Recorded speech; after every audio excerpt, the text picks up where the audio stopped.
for the heat channel on normally convertible. You can see it, I have one right here. So that's designed to go like this. But on a Hebmüller, they have a little further, what you call it, edge of the heat channel support bracket for capillae. So it should look like this and look like this. So I'm just measuring up, doing a little template so I can do duplicate what I've already done so it look the same. So this is Hebmüller only stuff, again, special.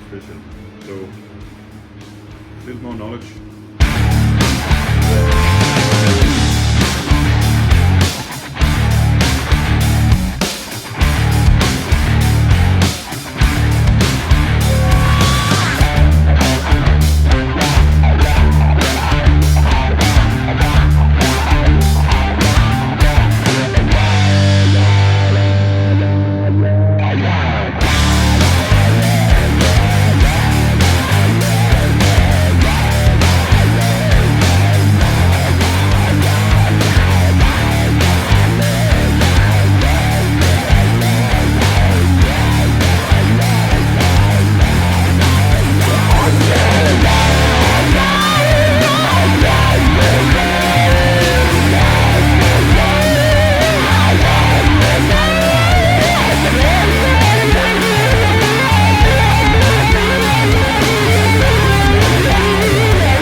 Bye.